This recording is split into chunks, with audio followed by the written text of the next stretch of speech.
Las tecnologías de información y comunicación y básicamente los nuevos ambientes de aprendizaje se han constituido en una base fundamental, digamos, la del quehacer diario, no solamente de...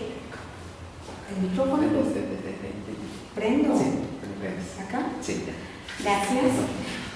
No solamente de los que llamamos nativos del Internet, sino de los migrantes, o sea, las personas que en determinado momento quisieran en este momento tener comunicación asertiva, pues necesitarían estar a la par con la tecnología o mínima tecnología y con base en ella pues acercarse al mundo que los rodea. Mi conferencia hoy tiene 4 pilares fundamentales que quisiera de alguna manera compartir con ustedes. El primero es darles unos conceptos básicos de lineamientos pedagógicos. ¿Y por qué pedagogía? Porque descrestar al ingeniero de sistemas es muy complejo, porque tiene la tecnología en su mano, pero cuando intenta él transmitir ese conocimiento, pues se queda corto en el saber transmitirlo, porque no es asertivo. O sea, el mensaje que se transmite tiene que verse que ya no es un emisor el que lo recibe, sino un perceptor, que tiene múltiples preguntas y que como percibe ese saber necesita un paso a paso, necesita como herramientas que le permitan ir a la par de su saber disciplinar. Vamos a mirar los conceptos generales de la información. Vamos a introducir un poquitico las herramientas de escritorio y la web 2.0 para acercarnos en ese saber, y voy a mostrarles cómo se prepara un curso virtual, para que en esa preparación del curso virtual veamos 3 elementos fundamentales. Podría ser en una plataforma libre, como Moodle, que vamos a mirar el portal de Moodle para que podamos empezar a entrenarnos en él, y vamos a tener herramientas como el diseño instruccional, la estructura de contenidos y cómo se evalúa con Moodle, para que a partir de esos 3 elementos pues miremos que es muy fácil llegar a un curso virtual, no solamente a un curso virtual, sino tener un portal que sirva como no solo repositorio de información, sino que permite interacción, que eso es lo que se busca a través de un curso virtual, que se interactúe con el aprendiz y que tú, que eres el diseñador del contenido, pues puedas establecer criterios de saber con las personas con las que quieres de alguna manera establecer comunicación. Empecemos entonces hablando de la clasificación del aprendizaje.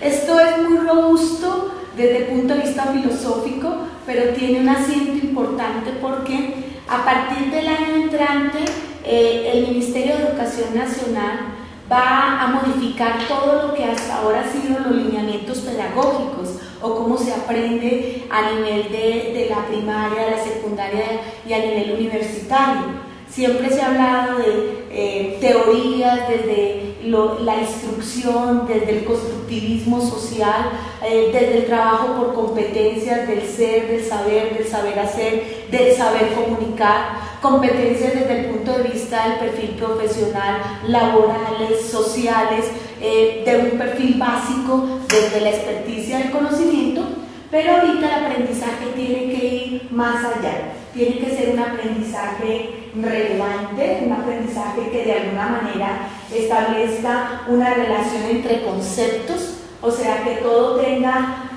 una doble vía, que sea bidireccional y que tenga una enseñanza a partir de algo que está bien diseñado, porque el tutor le ha colocado todo el empeño para que esa enseñanza llegue a un final aprendizaje, y que tenga una investigación con un sentido estricto, una investigación que parta de núcleos problemáticos y que esos núcleos problemáticos tengan una fase netamente perceptual, tengan una fase que es aprensiva, donde el conocimiento se aprende, tenga una fase que es comparativa y por último tenga una fase integrativa. O sea, trascendiendo esos 4 niveles, el aprendiz, digámoslo así, va a llegar al final a poder construir, pero a construir sumando en ese aprendizaje, ¿cierto? Muy bien.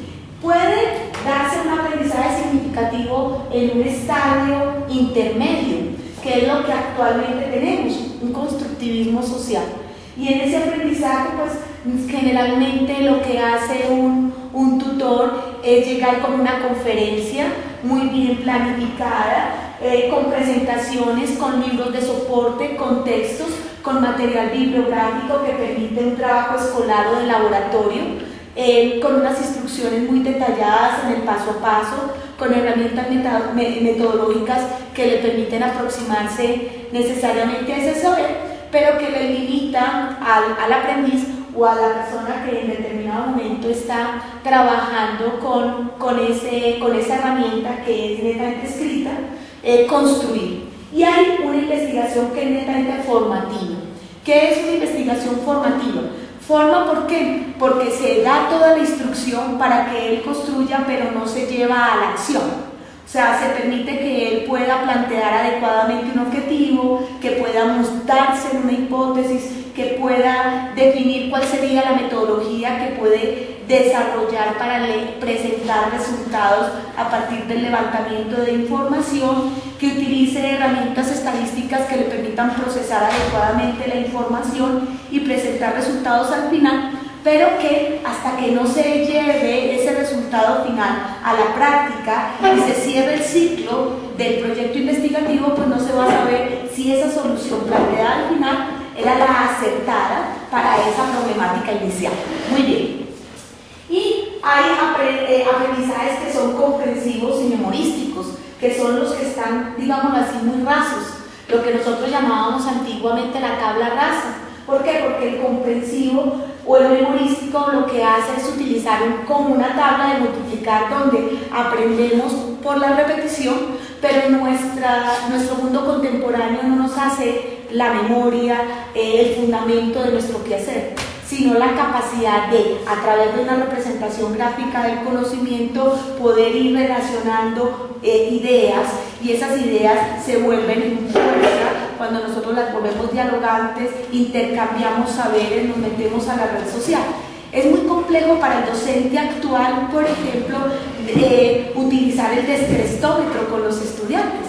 ¿Por qué? Porque si tú le colocas un tema, él inmediatamente va a un metabuscador y dice, mire, me colocaron este tema, dígame quién de ustedes ya tiene la herramienta o ha podido desarrollar alguna idea de cómo solucionar este problema. Y en muy poco tiempo, a través de un chat o a través de una conversación corta, va a tener esa retroalimentación. Las redes sociales se convirtieron básicamente en el primer elemento que motiva al estudiante a acercarse a un conocimiento que ya no es memorístico, sino que es de intercambio de saberes con sentires, con significación, con visión de mundo. O sea, es un saber que de alguna manera se abre como panorámico para poder tener de primera mano la información que se está presentando. Por eso ya no se utilizan fórmulas y ejercicios completamente resueltos que se repiten y se repiten, sino que se involucra el problema que todavía no ha encontrado solución. O sea, la idea es buscar aquellas problemáticas que todavía no tienen solución para podernos acercar a ese mundo. Y esos rompecabezas de ensayo y error ya pierden un sentido porque los mecanismos de simulación, la proximidad de poder establecer el saber antes de cometer el error, pues ya se nos aproxima con las herramientas computacionales. Muy bien. De entrada, la clasificación del aprendizaje implica que nosotros podríamos decir también que en esta dirección podríamos establecer un aprendizaje por recepción del conocimiento, por descubrimiento autónomo o por integración oriental. Y nos vamos a definir en esta charla que vamos a estar trabajando en aprendizajes relevantes con aprendizajes de investigación orientada, que es lo que en este momento está desarrollando la educación media y la educación superior, ¿cierto? Estamos hablando de núcleos problemáticos, estamos hablando de situaciones reales, de estudios de caso que deben ser documentados con bases de datos. Ya nuestros estudiantes tienen que saber utilizar las bases de datos próximas que tienen las universidades, Repidisca, ProQuest, el libro, todas las bases de datos que están a disposición para poder acercarnos a esa información de primera mano como resultado de investigaciones. También con todas las redes sociales y los metabuscadores, las búsquedas booleanas que nos ayudan a poder simplificar y hacer búsquedas específicas, el Google Scholars, que es el que más utilizan en este momento nuestros estudiantes para tener acceso a investigaciones científicas que puedan ser documentadas como fuentes de revisión de literatura y como marcos referenciales en todas las consultas que hacen dirigidas para poder desarrollar sus ejercicios académicos. Muy bien, pasando, digámoslo así, a lo que es el aprendizaje, miremos los elementos que constituyen el aprendizaje. Y entonces, ¿cómo aprenden nuestros estudiantes? ¿Cómo se transmite ese conocimiento? Hay una interesante afirmación de que las experiencias reflexivas, como aprenden nuestros estudiantes, se hacen a través de hipótesis y se deben llevar esas hipótesis a la acción. O sea, lo importante para mí en este momento es que ustedes se lleven la noción de que todo es hipotético. Y entonces, hipotéticamente hablando, no hay una respuesta única, sino que la respuesta más evidente que nosotros podríamos dar a cualquier pregunta que en este mundo contemporáneo nos pueden hacer es depende. ¿Sí? O sea, si a ti te hacen algún cuestionamiento y quieren que de entrada, tú des una respuesta, tú debes decir depende.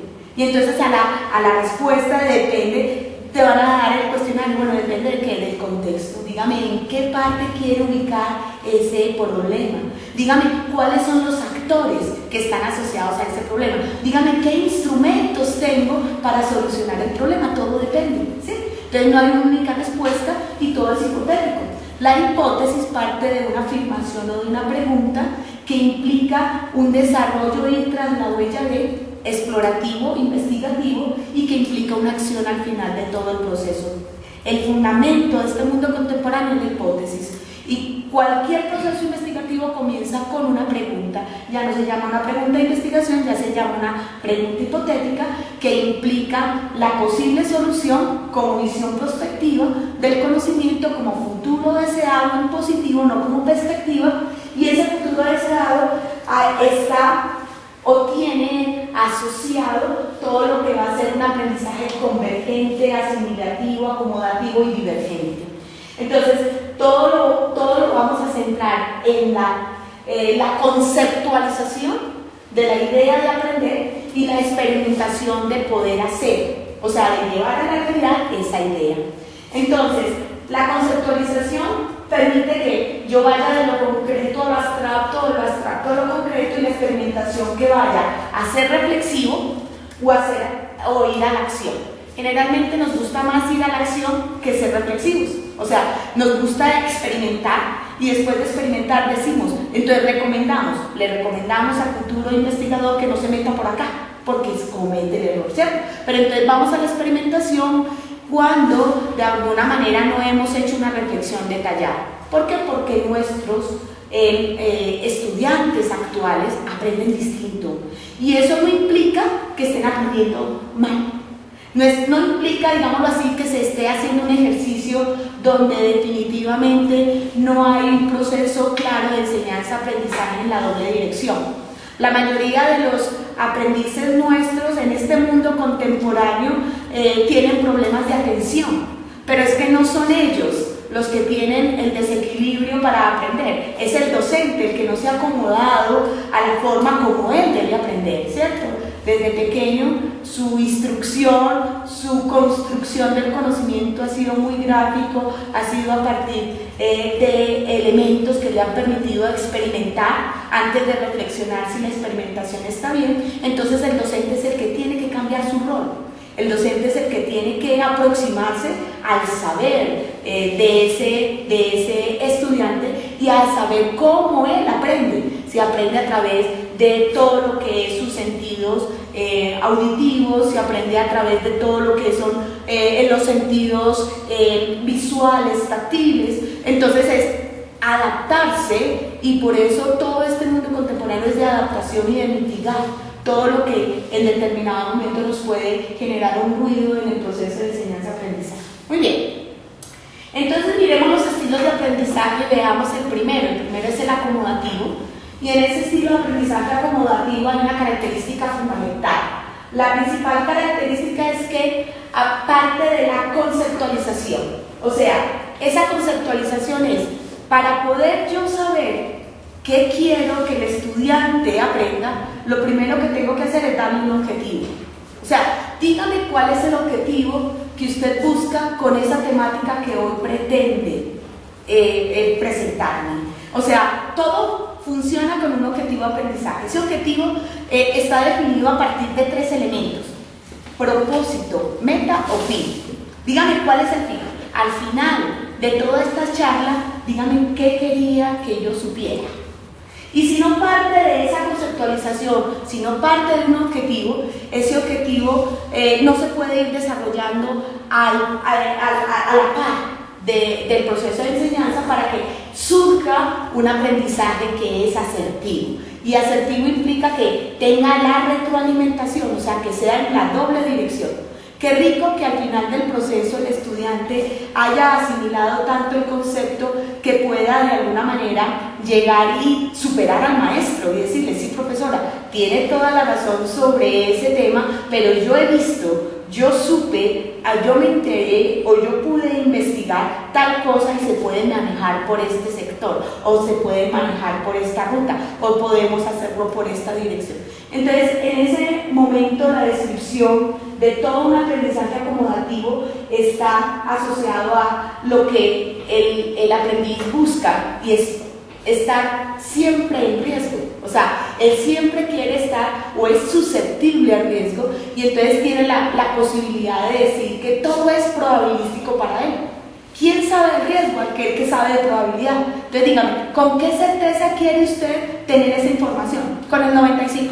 Entonces listo, busque o utilice esta herramienta. O sea, siempre que está susceptible al riesgo es porque está asumiendo una probabilidad de acierto o un nivel de significancia del desacierto, pero siempre está buscando a que sea mucho más efectivo la herramienta que está utilizando frente a otras que de alguna manera le está quitando tiempo, disponibilidad del recurso, o muchas veces económicamente no le está haciendo lo suficientemente satisfactorio. Adicionalmente, siempre está intuyendo que la solución que está planteando es la mejor a una problemática. Y la idea de solucionar problemas, y aquí viene un concepto muy importante desde lo que es el aprendizaje, y es que como se ha definido problemas hasta este momento, nos hace ser sesgados, nos hace enceguecidos para nunca encontrar solución. Porque problemas no es ausencia de solución, porque problemas es necesidad de conocimiento. Por eso no se puede hablar en este momento de problemas, sino de problemáticas. Y la problemática es una relación causa-efecto. O sea, cuando tú hablas de problemas es porque definitivamente ya tienes planteada cuál podría ser la solución planteada a esa necesidad de conocimiento que se requiere. Si ustedes en este momento, un tema de mucha actualidad, el río Bogotá y todo su proceso de inundación, me dicen, es que el problema del río Bogotá es la contaminación. Y yo les digo, no, el problema del río Bogotá no es la contaminación, es el efecto. Usted huele el río Bogotá.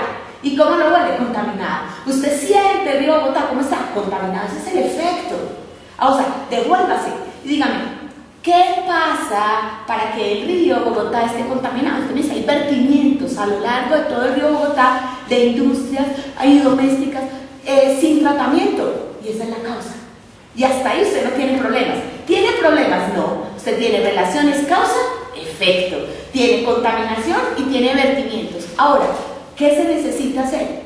Entonces lo que se necesita es tratamiento que incito de cada una de las empresas que están a lo largo del río Bogotá que la están contaminando.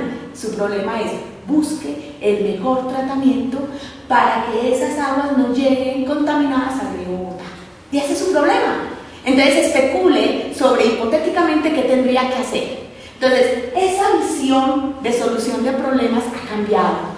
Y como ha cambiado desde la pedagogía, inmediatamente todos los objetos que nosotros podamos crear, diseñar, visionar, mirar hacia el futuro, también cambian dentro de ese modo de aprender acomodativamente.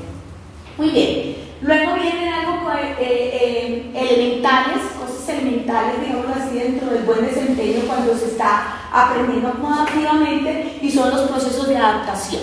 Miren, de las cosas interesantes y es hablar de temas muchas veces especulando sin tener acierto sobre las definiciones de esos mismos temas. La mayoría de las personas dicen, no, es que el cambio climático es como nos tiene en este caos, básicamente, o crisis de riesgo en todo el país. No es el cambio climático ha existido por siempre. O sea, variabilidad climática ha existido siempre. El aumento y la disminución de temperatura es lo que nos ha permitido evolucionar. Lo que se requiere es que el ser humano se reconozca a sí mismo y piense que ya hay una transformación, que ya hubo un proceso básicamente de evolución, y lo que se necesitan son mecanismos de adaptación y mitigación. Entonces, miremos cómo nos adaptamos a las condiciones reales. La condición real es que ya pasamos un fenómeno de niña y que inmediatamente estamos asumiendo un fenómeno bimodal de las lluvias en Colombia y no va a parar de llover. Pero eso no significa que eso es variabilidad climática y que nos debemos dar golpes de pecho, sino busquemos cómo mitigar todo el efecto que se da. Eso es muy importante en la forma como se aprende. Ya voy a llegar, digámoslo así, a las tecnologías, pero era muy importante dedicarnos un poquitico a los estilos de aprendizaje, porque es la forma como vamos a hacer objetos virtuales de aprendizaje dentro de un aula virtual para que sean lo suficientemente leíbles por las personas que queremos transmitirles el conocimiento. Hay un estilo de aprendizaje asimilativo, y en ese estilo de aprendizaje pues hay una gran capacidad de crear modelos teóricos. Y aquí este estilo, digamos, de aprendizaje me encanta. A mí me gusta mucho, ¿por qué? Porque el modelo te está dando la posibilidad de que sea cíclico, retroalimentador, que no tenga principio y fin, pero que te dé la posibilidad de establecer criterios, de saber de todas las ideas, conceptos, con todos los conectores que esas ideas o conceptos te permiten tener, y que luego tú los puedas llevar a una versión matemática para poder hacer simulación con ellos. O sea, de entrada se aprende a través de un modelo teórico que te genera una gran capacidad de poder relacionar múltiples variables y tener múltiples propósitos a lo largo de la conceptualización abstracta que se puede establecer como criterio de aprendizaje.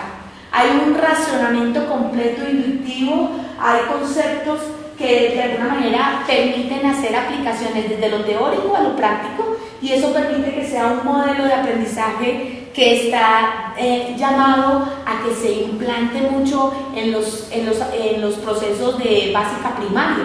Si ustedes se dan cuenta, todos los niños de tercero o cuarto de primaria están aprendiendo con mapas conceptuales. O sea, los mapas conceptuales se convierten en la herramienta, mapas mentales, diagramas de flujo, representaciones gráficas del conocimiento. La representación gráfica del conocimiento le permite a él que pueda leer 1023 palabras por minuto. ¿Y por qué? Porque simplemente lo que hace es hacer un barrido de los descriptores, y a partir de esos descriptores establece criterios de conexión, y para de contar, leyó, o sea, aprendió. Muy bien. Luego viene el convergente y el divergente. Son aprendizajes que de entrada te permiten tener ideas, mirar toda la parte de razonamiento, todas las emociones, todo lo que implica tratar con las cosas y las personas, establecer el objeto y el sujeto que de alguna manera interactúa, te permite hacer y determinar intereses restrictivos a partir de todo lo que sería el aprendizaje. Y el divergente te da la posibilidad de no tener un punto central de aprendizaje, sino que tener múltiples alternativas. O sea, este es un aprendizaje muy lindo, porque bueno, un estilo de aprender muy lindo, y es porque te da múltiples alternativas de solución, te da muchas rutas.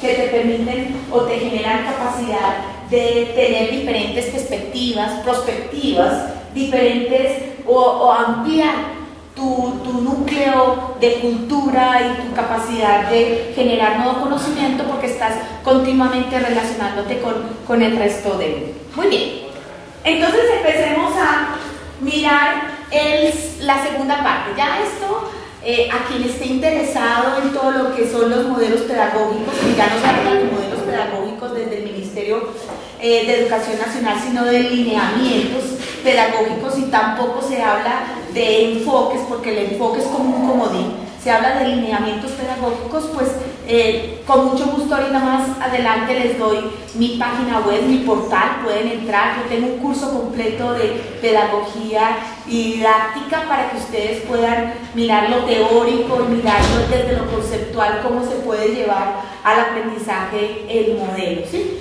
De entrada, no podríamos acercarnos al mundo del Internet utilizando la estructura de crédito académico, porque es que esa es la versión más novedosa de nuestro sistema educativo. Montarnos en créditos académicos donde el crédito académico es un crédito académico son 48 horas, donde esas 48 horas una parte es directa dictada por el docente, la otra es autónoma, la otra es colaborativa, y entonces el docente tiene que hacer un gran esfuerzo primero por preparar su clase dentro de las horas directas, luego trabajar en cómo serían todos los procesos de colaboración en grupo, entonces hacer talleres para la parte colaborativa y luego mirar cómo aprende cada uno de sus participantes o aprendices para poder trabajar con ellos específicamente el conocimiento que se quiere plantear. O sea, este mundo del crédito académico convirtió al docente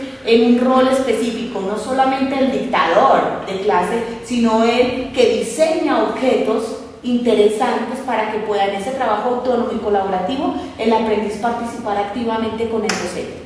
Muy bien, dentro de estas habilidades básicas de las TICs, partamos inicialmente de establecer un criterio de los elementos mínimos que deberíamos transitar, o sea, la definición que se requiere, cuál es lo fundamental, cuáles son las herramientas de entrenamiento básicas que son las que se transmiten y que permiten la agilidad, la habilidad, la competencia del participante, algunas herramientas de conocimiento del Internet, metabuscadores o navegadores, comunicaciones asertivas interesantes dentro de la exploración de ese saber a través de una máquina, y un marco referencial que interesa mucho al final y que se deja, digámoslo así, restringido cuando estamos hablando de las TICs, pero que se constituye en el principal o el pilar fundamental del derecho de autor y la propiedad intelectual. Cada vez que nosotros hablamos de un marco referencial, estamos entrando a una biblioteca virtual, a una base de datos, documentándonos quién ha producido parte de ese conocimiento, cuál es el punto Z o punto de partida de ese conocimiento, y a partir de ese punto de partida yo puedo generar un nuevo conocimiento respetando la idea del otro, ¿cierto? Dándole el crédito a la idea del otro. Muy bien. Dentro de estas habilidades básicas de las TICs, entonces inicialmente nosotros podríamos definir que entrenarnos en TICs sería entender que la capacidad de utilizar cualquier herramienta tecnológica, incluida una plataforma de aprendizaje, que es la que en este momento vamos a trabajar, que es Moodle, es un proceso netamente formativo que implica una presencialidad, pero que luego ya se convierte en una herramienta netamente virtual. O sea, no podemos decir que ese entrenamiento presencial sobra cuando tenemos una herramienta virtual, porque se requiere esa primera acercamiento con el participante. Luego podremos hablar de simplemente tener una herramienta netamente virtual, 100% virtual, o tenerla mixta, semipresencial, semivirtual, y algunos propósitos interesantes desde la estrategia didáctica que se plantean, que ahorita la vamos a ver con el diseño instruccional y la estructura de contenidos planteada para poder montar una aula virtual en Moodle básica. Muy bien. ¿Qué requerimos? Requerimos algunos conocimientos y habilidades en el uso del computador. En este caso estoy hablando de un computador personal y sus periféricos. de tal manera que en ese conocimiento y habilidades del uso del computador, pues nosotros podamos hacer como un barrido de los elementos básicos que se tienen asociados a la herramienta fundamental, o sea, a esa relación que yo voy a tener de edumática, ¿cierto? De la educación a través de la máquina, ¿cierto? Esa edumática es importante y fundamental en esas habilidades de las TICs. Luego viene el conocimiento basado en el sistema operativo. Ese sistema operativo implicaría que el participante o aquel aprendiz que está intentando transitar su proceso de enseñanza-aprendizaje pueda de alguna manera establecer criterios de saber en su sistema operativo, pueda no programar, porque para eso dentro de todo este esquema hay un equipo. Y ese equipo implica un diseñador gráfico, un ingeniero de sistemas, un profesional experto en el tema, o sea, temático, implica tener la habilidad de todo el uso de portables que de entrada facilitan la posibilidad del aprendizaje, o sea, es todo un equipo edumático en todo el cuento de montar un aula virtual para el proceso de enseñanza-aprendizaje. Unos conceptos básicos y habilidades en el uso de programas, de procesadores de texto, de hoja electrónica, de todo lo que son las hojas de presentación. ¿Por qué? Porque va a ser fundamental que dentro de este diseño instruccional pues exista un imprimible, una presentación efectiva, tenga en cuenta el aprendiz que puede tener todas las herramientas que descargue, estudie por fuera del sistema y luego las pueda involucrar en las actividades planteadas en la plataforma que ahorita nos vamos a entrenar en Moodle. Voy a terminar y ya acepto las preguntas. Muy bien. Luego viene el uso de metabuscadores fundamentales, o sea, el poder hacer búsquedas rápidas o avanzadas, el tener acceso a lo que podríamos llamar esas búsquedas avanzadas con rutas booleanas que nos permiten simplificar las búsquedas efectivas, la comunicación asertiva a través de lo que serían el correo electrónico, el foro, el chat, el wiki y las bibliotecas y las bases de datos. Termino y inmediatamente asumimos las preguntas. Dentro del concepto general de lo que podríamos hablar de la información de nivel básico, tutorías para migrantes a Internet, y estamos hablando de migrantes porque los nativos de Internet poco o nada necesitan entrenamiento, o sea, estamos hablando de un entrenamiento para personas que de entrada no tienen mucho acceso, no han sido habilidosos en el uso de la herramienta ni de muchos programas, y entonces estamos hablando de los migrantes al Internet. Pues obviamente esas habilidades implican tener un diseño de presentación, unos recursos en actividades que partan de que no solamente la plataforma de aprendizaje la que debemos conocer, sino también todos los problemas asociados al uso del computador. O sea, de entrada el mundo contemporáneo nos está imposibilitando todo lo que en este momento nos está generando esa relación con la máquina, o sea, los problemas visuales, auditivos, los problemas básicamente de articulaciones, la mayoría de nosotros tiene problemas de túnel carpiano, tiene problemas de depresión de columna, o sea, el hecho de que continuamente estemos tras una máquina nos está generando unos problemas que todavía no somos conscientes de esa problemática asociada al uso continuo del computador. Hábitos que de entrada no tenemos en cuenta, que nos facilitan que el aprendizaje a través de una máquina sea mucho más asertivo. Iluminación adecuada, ventilación, y obviamente pensando en esto, sabemos que cada vez que estamos trabajando con una máquina, el mundo contemporáneo nos ha dicho que no podemos simplemente dedicarnos a la máquina, porque tenemos que estar escuchando música, porque tenemos que no somos binarios y vamos a estar haciendo múltiples tareas simultáneamente. Entonces eso nos está de alguna manera mostrando que esos hábitos pueden de alguna manera limitarnos también un poquitico el aprendizaje a través de la máquina.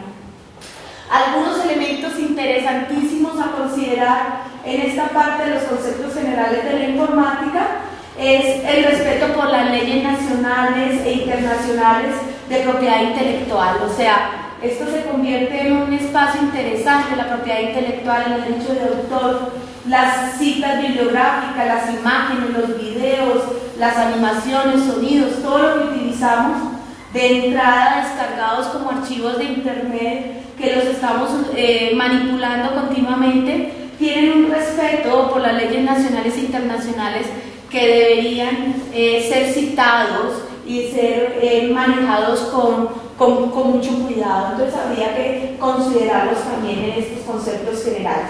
Básicos, los tipos de licenciamiento que estamos utilizando con nuestro software, el uso legal de esos software en cada uno de los procesos que estamos manipulando, la información que estamos también trabajando, si son libres o no. Manejar responsablemente las cuentas que tenemos, los usuarios, las contraseñas, las implicaciones que ello tiene cuando no se utiliza correctamente, conocer e interpretar adecuadamente los avisos de seguridad cuando se están presentando en los navegadores, reconocer las amenazas de seguridad y la privacidad más frecuente que se tienen a través del uso de todos los portales que estamos trabajando, de todas las herramientas que se nos están presentando, que nos facilitan toda esa descarga de información de primera mano. Conocer y aplicar medidas para proteger la privacidad y la seguridad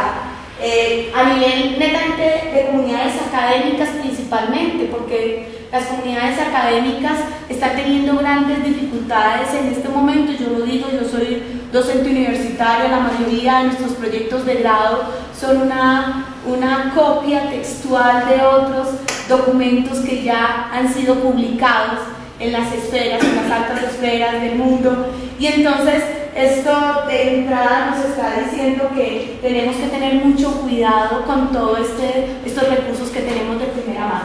Listo. Los términos de uso. Aquí yo quisiera dedicar un minuto a decirles que de lo poquito que no se tiene y que sería rico que ustedes que son ingenieros de sistemas nos ayudaran a hacer un reconocimiento, es de poder hacer términos de referencia, o sea, uso. Digámoslo así, unos términos que nos permitirían definir inicialmente qué es un usuario de internet, qué es el administrador, o sea, hacer como esos términos de uso para que se pudieran tener esa reglamentación y luego se pudieran montar políticas para el uso del internet. O sea, estamos explorando un mundo que de entrada nos llegó sin una política clara para poder tener precisiones en el uso del mismo. Y todo lo que serían las buenas conductas en el manejo a través de la red, ¿cierto? Lo que nosotros hemos llamado la etiqueta. De entrada, no escribir con mayúscula, utilizar poco o nada las tildes si no son claramente definidas en todos los idiomas que queremos presentarlas, porque entonces estaríamos utilizando inadecuadamente todo el espacio del internet. Entre todo el concepto que venimos trabajando, pues las herramientas que en este momento nos presentan la web 2.2, parte de que nosotros tenemos un amplio elemento a nuestra disposición que en este momento no tiene ninguna regulación, no tiene ninguna normativa, y entonces al no tener ninguna regulación o normativa, cualquiera puede disponer de él a su amaño, y es muy complejo poder orientar adecuadamente a nuestros aprendices según el manejo que se les da. La web 2.2 tiene 6 elementos que para mí son interesantes o me llaman la atención en este momento presentárselos a ustedes. El primero es definir el concepto de plataforma web y controladores por usuarios que de entrada son pertinentes que los empecemos a definir. Ahorita más adelante los definimos dentro del diseño instruccional cuando montemos nuestra aula virtual en Moodle. Palabras claves que son interesantes, aplicaciones, define ejemplos de todo lo que se puede hacer en la web 2.2, operaciones y tecnologías que están a nuestra disposición, y que entrenarnos en ese saber es interesante para aquellos que tienen la habilidad ustedes, los ingenieros de sistemas, y que luego ustedes nos sirvan a los demás profesionales como apoyo en todo lo que serían el uso de cada uno de esos elementos o herramientas de la web 2.2 para poder ser mucho más efectivos en el aula virtual, ¿cierto? Muy bien, no voy a dedicarme un poquitico a la web 2.2, sino a Moodle. Vamos a trabajar Moodle y entonces les voy a decir cómo he entrenado a los docentes para que monten aulas virtuales con Moodle, ¿sí? Porque esa era como la charla, el objetivo final era decirles a ustedes cómo he entrenado a los docentes para que puedan ponerse a la altura de los estudiantes que ya sí la saben manejar, o sea, ellos ya son muy habilidosos en todas las herramientas, pero que el docente todavía no ha podido entrenarse adecuadamente. Entonces les voy a mostrar cómo los he entrenado. Inicialmente les muestro la versatilidad de Moodle. Estamos trabajando Moodle Hub, estamos trabajando Moodle 1.9, o sea, de entrada es la posibilidad de tener un actor principal donde es el estudiante que tiene un rol importante, donde el aprendizaje es significativo y puede valorarse lo que él ya sabe. Está basada en la tecnología de información y comunicación, pero Moodle nos facilita el conocimiento porque nos permite investigar, apropiar elementos, analizar, construir, generar y compartir. O sea, Moodle en este momento se convierte en una herramienta de apoyo importante dentro del proceso de enseñanza-aprendizaje para cualquier docente. Docente que no esté trabajando con una herramienta de apoyo para poder publicar cada uno de los papers que desarrolla, para poder publicar el blog de la clase que pudo establecer en ese momento, desarrolló en ese momento, para colocar los trabajos que requiere el participante, en este caso el estudiante o el aprendiz, desarrollar a lo largo de todo su proceso de aprendizaje en el curso durante el semestre, pues es un profesor que se está quedando por fuera de la tecnología y el estudiante está aprendiendo muy lentamente. Para preparar un curso virtual, lo primero que yo le enseño al docente es que tiene que tener un diseño instruccional. ¿Qué hace el docente? Esto no me lo inventé yo. Esto de alguna manera ya tiene un referente teórico. Horton Williams, él lo propuso desde 1996. O sea, él ya viene trabajando y todas las capacitaciones que él ha desarrollado con los ambientes virtuales de aprendizaje plantean este esquema que yo quiero presentarles hoy. Lo primero es el diseño instruccional plantea un modelo de estructura del contenido. Y ese modelo de estructura del contenido, el docente lo hace a través de un syllabus o un programa temático, ¿cierto? Ese programa temático tiene un formulario o un formato que la mayoría de los cursos de diplomados, seminarios, cursos, talleres o cualquier universidad tiene como fundamento de sus programas temáticos o sus programas de asignatura. El syllabus tiene 11 espacios en una tabla. Inicialmente aparece la justificación de una tabla que es un rótulo básico con toda la información de la asignatura, de la institución, del nombre del docente, el horario de clase.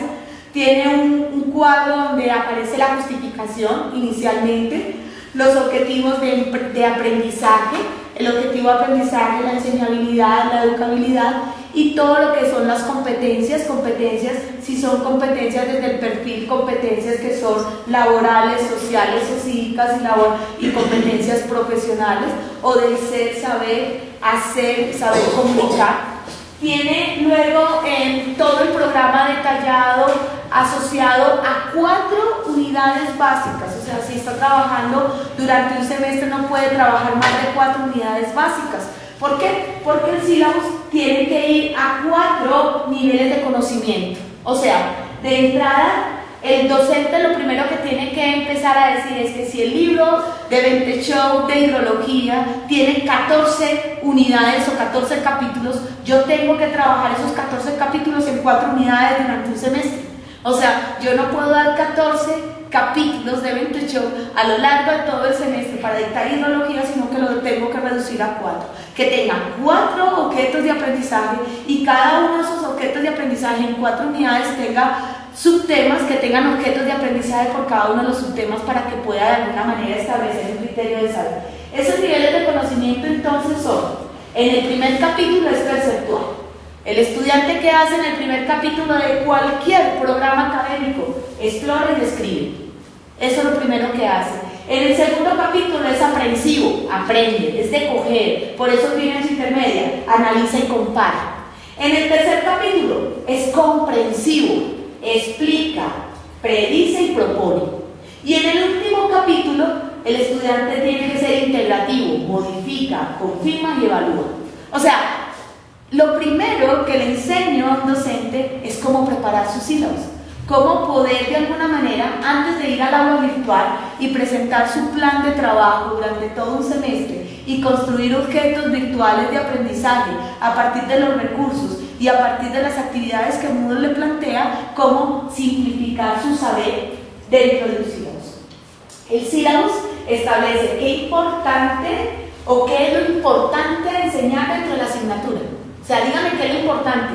Si voy a dar un curso de hidrología, ¿qué quiero? Que el estudiante sepa el ciclo hidrológico, la cuenca hidrográfica, la planificación del manejo del recurso hídrico y la aplicación en proyectos de acción. O sea, ¿qué es lo importante que quiero que él sepa al final del proceso? ¿Y cuál es el propósito del aprendizaje? Al final, ¿qué? Lo preparo para la acción, el fin, el propósito, la meta, el objetivo final. Listo.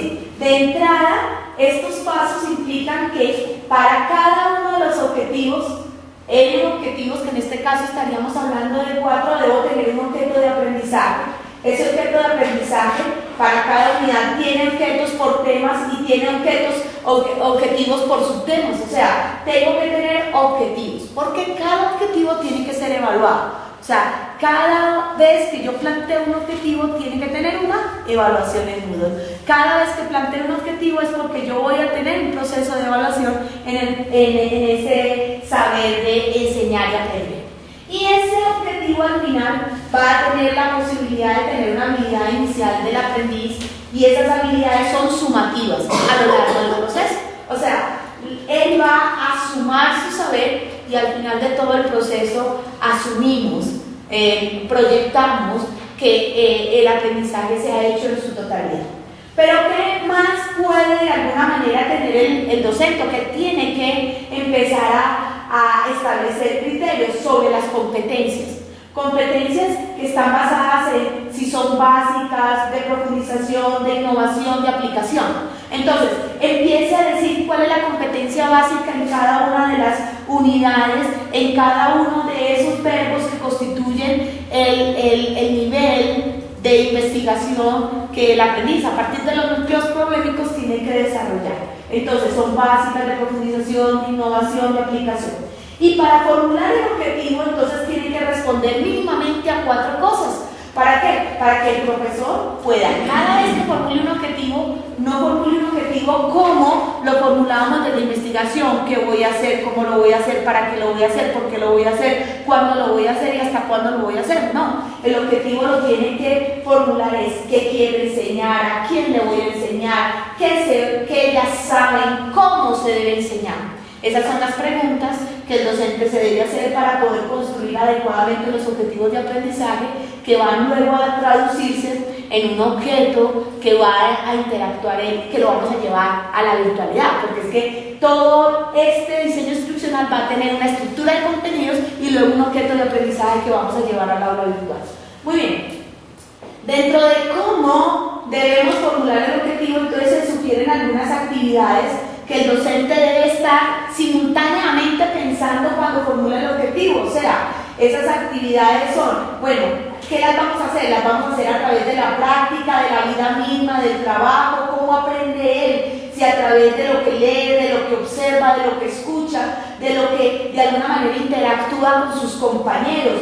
¿Cómo evalúo y cómo esa evaluación formativa de alguna manera me permite que se entrene en algunas actividades a lo largo del cumplimiento de cada uno de los objetivos por los subtemas, por los temas, por la unidad, y al final tenga una evaluación que lo forme, una evaluación que es sumativa, una evaluación que al final del proceso está redundando en todo el saber disciplinar, que era la meta, el propósito o el fin que se quería desarrollar con la asignatura?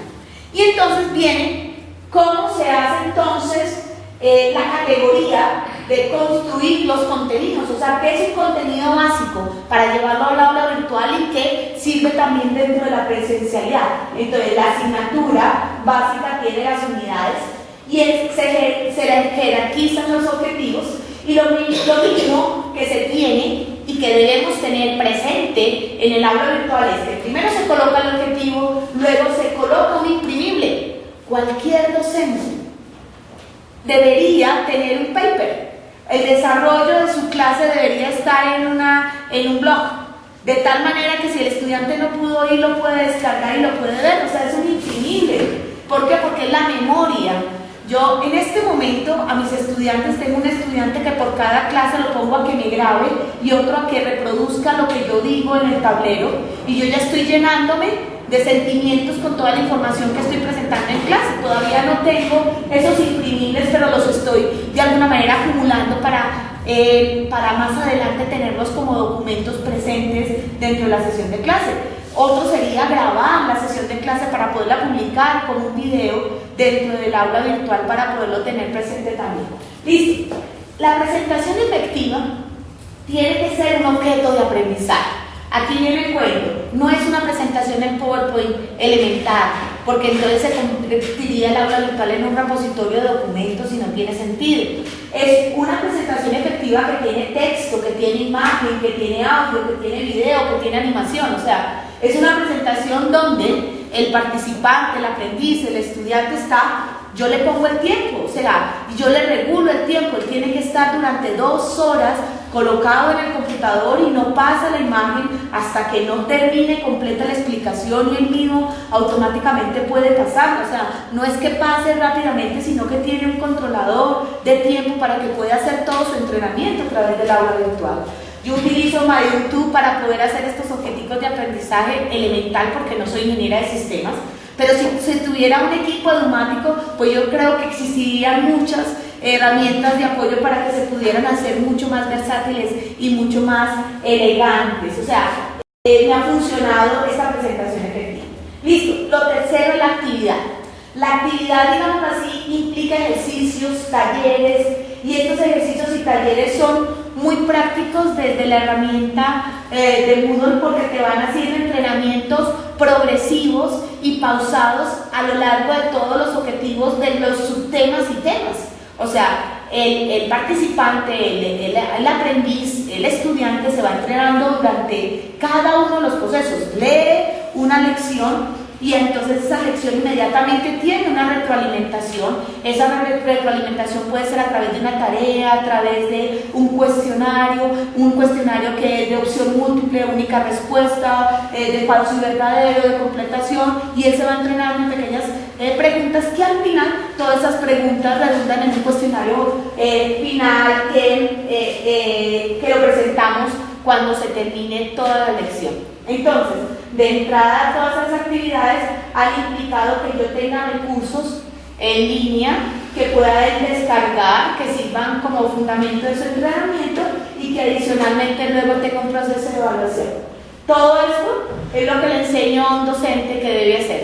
No es que él sepa hacer la presentación efectiva, él da la idea y otro le ayuda a construirla como soporte tecnológico. El diseño instruccional tiene un soporte tecnológico y un diseñador gráfico de web. O sea, ustedes se vuelven el fundamento y la base de poder hacer adecuadamente el uso de la herramienta en Internet para estar a la disposición de la enseñabilidad.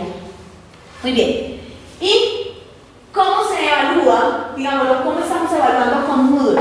Porque es que el proceso final para el docente es que cuando ya tenemos montada toda la evaluación, ya el esquema se nos facilita mucho. O sea, el docente, mientras prepara la evaluación y la hace físicamente y la califica, él podría dedicar ese tiempo a hacer todas las evaluaciones a través de la plataforma de Moodle. Y entonces vamos teniendo un montón de base de datos, de preguntas que podemos empezar a modificar, que el mismo sistema ya nos permite que sea la calificación automática, y que ya tiene la retroalimentación, porque tiene la retroalimentación para el bien o para el mal. O sea, la pregunta correcta, la pregunta incorrecta, por qué fue incorrecta, o sea, se está retroalimentando, tiene la calificación. Entonces vamos alimentando esa base de datos de preguntas que luego se nos facilita mucho la evaluación. El método de evaluación implica que es formativa, en este caso es una evaluación que ya no la vamos a llamar sumativa porque parte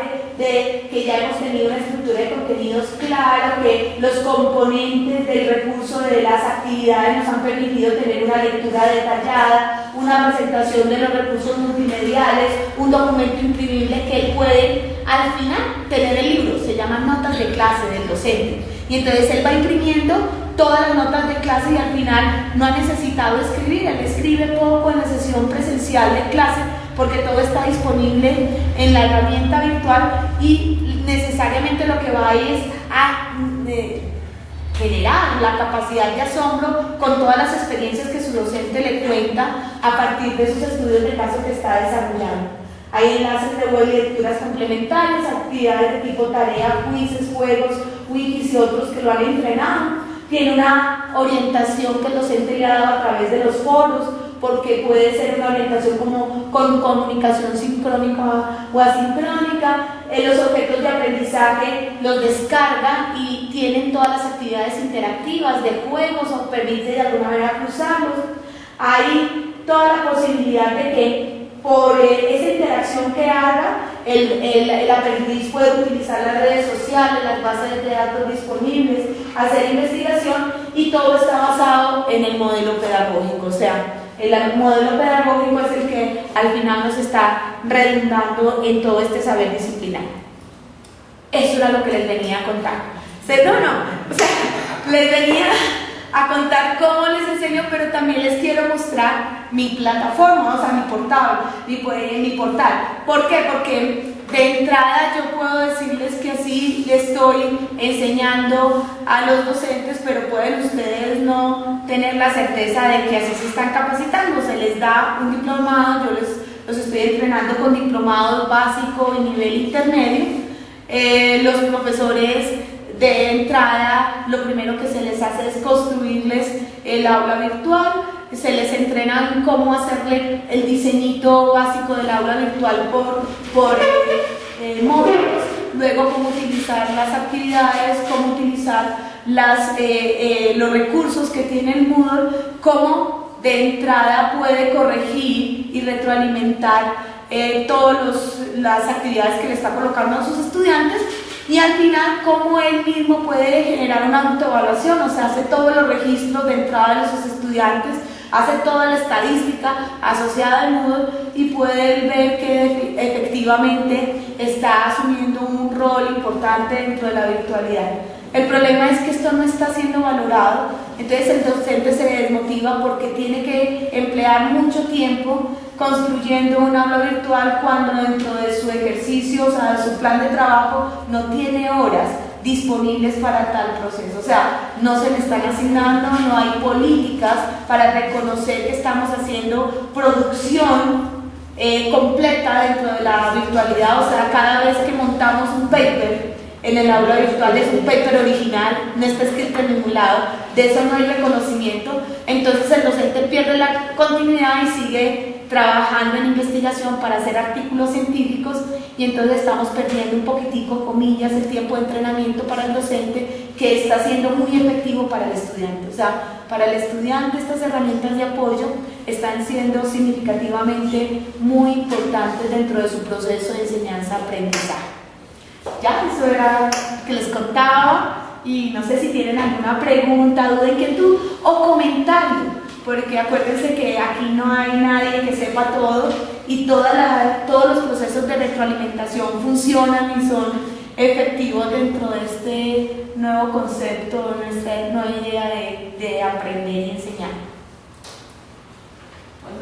Gracias. Sí, me puedes. Regálanos tu nombre. Mi nombre es Elisa Rodríguez, soy la directora de educación virtual de la Universidad Central. Sí. Me surgió una pregunta y es, tú hablabas de fundamental el conocimiento y habilidades en el uso del sistema operativo del computador personal. ¿Hasta qué punto es importante que un docente efectivamente, o cuando tú hablas de sistemas operativos, a qué haces referencia exactamente cuando tomas eso de sistemas operativos? Esa es una pregunta. Sí. Otra pregunta, hablabas de que existen leyes de propiedad intelectual en Colombia. Que existen leyes, en Colombia existe alguna ley ya que esté regulando todos los derechos de propiedad intelectual. Sí existe, empecemos con la segunda, ¿sí? Vale. Bueno, sí existe, digámoslo así, propiedad intelectual, derecho de autor, pero no para elementos virtuales, o sea, todavía no existe la norma para poder proteger todo lo que se construye desde lo virtual. Hay derecho de autor y propiedad intelectual para ideas que se han construido a partir de investigaciones y todo eso está reglamentado, hay patentes, o sea, hay toda una normativa asociada a patentes, a lo que tiene que ver con el derecho de las ideas, de investigativo, pero nada desde lo virtual. En este momento, desde el Ministerio de Educación Nacional, lo que se está montando con el PlanSTIC, con el Plan Estratégico en Tecnologías de Información y Comunicación, lo que se quiere es tener una política para montarnos en el cuento de empezar a regular lo que es el copyright, lo que tiene que ver con el derecho de las imágenes. ¿No se tiene en cuenta ahí? Sí y no. O sea, todavía, o sea, se tiene en cuenta, pero no hay sanción si lo utilizas, ¿sí me explico? O sea, de entrada tú podrías utilizar fácilmente una imagen citándola, ¿sí? Citándola, o sea, colocándole la cita de pie de página donde la extraíste, el HTTP, dos puntos, para que de dónde la puedes utilizar. Y entonces si la utilizas, ya pierde el continuo de poder ceder que toda la autoría del documento que estás presentando es tuyo, porque ya estás utilizando elementos que no construiste desde el mismo quehacer. O sea, no hay absolutamente nada que en este momento esté protegiendo el conocimiento. Más aún porque es libre. O sea, lo que estamos buscando es que el acceso al conocimiento sea de todos. Si yo estoy colocando y yo estoy en Google en este momento, a mí me pueden descargar mi página de diseño experimental o de bioestadística y cualquiera puede. O sea, yo tengo, digámoslo así, muchas entradas a mi página. Preguntan, profe, mire, en el ejercicio número 3 que usted tiene publicado en su página, ¿qué debo hacer? Entonces yo contesto, o sea, de entrada es libre. Y podría cualquier otra persona descargar mi página y colocarla como uso propio para tenerla en el desarrollo de su curso en otra universidad o en otro espacio académico. Lo que se busca es que sea universal el conocimiento y que esté disponible para todas las personas, pero que se dé y se respete el derecho de autor y se cite la autoría, pero todavía no hay ninguna reglamentación para tal conocimiento. Dice, cuando hablo de los sistemas operativos y cuando digo que es fundamental dentro del conocimiento y las habilidades del sistema operativo, es que muchas veces el desconocer los elementos con los que viene la propia máquina, la aplicación de la propia máquina te hace que tú hagas montajes que no son adecuados para poder funcionar adecuadamente tu máquina. Te lo digo, por ejemplo, el Office tiene algo que en este momento nadie conoce y que es muy versátil y es el Project, ¿cierto? Entonces, tiene Project y tú podrías hacer toda una programación de investigación con el Project que tiene el Office, porque ya viene con el Project. Tú ingresas o le involucras, digámoslo así, al sistema operativo un programa que hace la misma programación y empieza a ser incompatible y empiezas a tener problemas de la máquina, empieza a ser mucho más lento el sistema. O sea, ustedes más saben de eso que yo. O sea, de entrada no me meto en el cuento porque estaría pisando mangueras que no es mi intención. ¿Sí? O sea, vengo colocándome. O sea, ni intentando desprestarlos porque ustedes no tienen desprestómetro fácil. O sea, los ingenieros de sistemas, como están muy cerquita de la tecnología, saben y tienen como el saber muy en alto. O sea, aquí y ustedes. Y entonces desprestarlos a ustedes, utilizar desprestómetro es muy difícil en ese campo del saber. Pero desde las mismas herramientas que nos vamos entrenando y desde los portables, o sea, existen muchos portables que son fácilmente instalables que te facilitan la vida. O sea, yo tengo un portable, por ejemplo, que me hace que yo pueda utilizar el FPT de la universidad para descargar todos los documentos que son sumamente pesados y colocarle el enlace al estudiante para que los descargue desde el portal de la universidad, ¿cierto? O sea, y lo único que uno necesita es que alguien te ayude a entrenarla, a colocarlos y a que te busque la dirección. Yo no lo sabía y yo me voy entrenando de a poquito en cada uno de la ayuda de ese equipamiento. Tengo otro en mi máquina que me ayuda a tener la red conectada desde mi casa y desde mi computadora en la universidad. Y entonces si yo tengo claro, y entonces fácil, o sea, totalmente así globalizante, se me olvidó algo, lo tengo en mi casa, está prendido en mi casa, lo puedo traer aunque no lo lleve importante.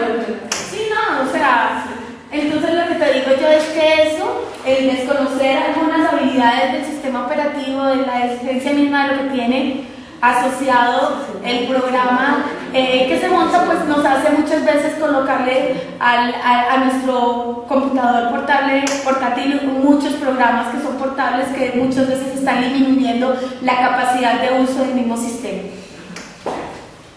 Sí, yo quisiera realmente presencia en son dos comentarios. Listo. El primero, pues creo que es como un momento por lo que usted estaba comentando el sistema operativo, a qué se refiere al sistema operativo.